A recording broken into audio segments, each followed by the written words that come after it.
Assalamualaikum warahmatullahi wabarakatuh. Bagaimana kabar anak-anak?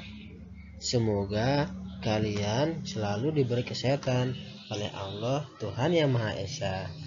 Hari ini kita akan belajar tema 6, panas dan perpindahannya. Subtema 2, perpindahan kalor di sekitar kita.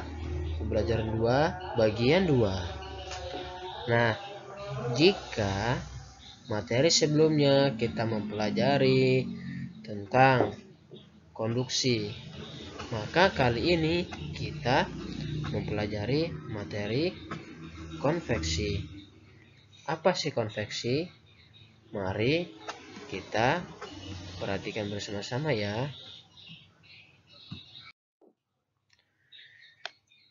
Perpindahan panas atau kalor secara konveksi. Perpindahan kalor secara konveksi ialah perpindahan kalor yang disertai dengan perpindahan zat perantaranya. Umumnya, peristiwa perpindahan kalor secara konveksi terjadi pada zat cair dan gas. Zat yang menerima kalor akan memuai dan menjadi lebih ringan, sehingga akan bergerak ke atas. Saat zat yang lebih ringan tersebut pindah ke atas, molekul zat yang ada di atasnya akan menggantikannya. Perpindahan secara konveksi dapat diumpamakan dengan kegiatan memindahkan setumpuk buku dari satu tempat ke tempat lain. Ketika kamu memindahkan buku tersebut ke tempat lain, tentu kamu akan ikut bersama dengan buku-buku tersebut. Jika buku-buku itu diumpamakan sebagai energi panas dan kamu adalah medianya, maka perpindahan kalor dengan cara konveksi akan menyertakan perantaranya. Nah, di sebelah kita di samping gambar di sini ada bentuk yang mana sih konveksi. Nah, seperti itu. Contoh di gambar atas ini ada konveksi. Nah, di sini nih ada api. Api di sini pasti mengeluarkan ya hawa atau uapnya di sini ke atas. Maka di sini uap itu membawa asap ya, asap. Asap itu membawa panas, sehingga tangan kita pasti panas di atasnya. Nah, di sini ada konduksi. Konduksi itu yang mana? Konduksi itu di sini. Nah, di sini ada besi dipegang. Ya, besi dipanaskan di ujungnya, maka besi yang dipanaskan di ujung akan merambat. Lama-lama akan panasnya akan terasa di tangan sini ya. Nah, di sini kalau di sini ada radiasi. Radiasi ini adalah yang dirasakan ketika membakar api. Di sini pembakaran api kita merasakannya di bagian samping-sampingnya atau di sekitarnya. Sama dengan gambar yang di bawah ya. Konveksi di sini dari panasnya api sehingga dapat memanaskan air.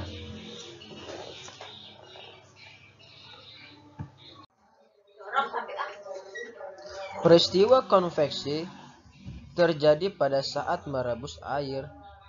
Air yang letaknya dekat dengan api akan mendapat panas sehingga air menjadi lebih ringan. Air akan bergerak ke atas dan digantikan oleh air yang ada di atasnya. Demikian seterusnya.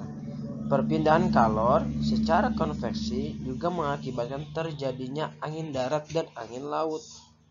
Angin darat terjadi karena udara di darat pada malam hari lebih cepat dingin daripada udara di laut. Sehingga udara yang berada di atas laut akan naik dan udara dari darat akan menggantikan posisi udara yang naik tadi. Angin laut terjadi karena pada siang hari daratan lebih cepat panas dibanding di laut. Sehingga udara di darat akan naik dan udara dari laut akan mengalir ke darat, menggantikan tempat udara yang naik tadi. Keadaan ini digunakan para nelayan untuk pergi melaut pada malam hari dan kembali ke darat pada pagi atau siang hari. Sedangkan contoh peristiwa konveksi yang lain adalah penggunaan cerobong asap pada pabrik. Apakah di rumahmu dipasang jendela ventilasi? Pemanfaatan ventilasi sebagai sirkulasi udara di dalam rumah juga memanfaatkan perpindahan panas secara konveksi. Nah, ini ada sebuah gambar ya. Pada malam hari di sini angin yang berasal dari darat menuju ke laut. Nah, di sini biasanya para nelayan bersiap untuk mencari ikan. Nah, pada siang harinya di sini angin laut menuju ke darat, sehingga para nelayan di pagi hari atau di siang hari mereka pulang ke rumah. Seperti itu ya.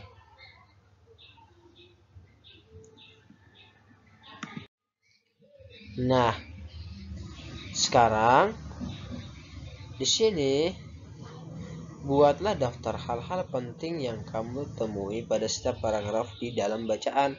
Gunakan tabel berikut ini untuk menuliskannya. Gunakan kalimat lengkap dan kata-kata baku dengan tepat. Kata-kata baku itu artinya kata-kata yang sesuai dengan kaidah bahasa Indonesia atau sesuai dengan tata cara penulisan bahasa Indonesia. Nah, di sini ada 4 paragraf ya. Silahkan cari hal-hal yang penting dari bacaan tersebut.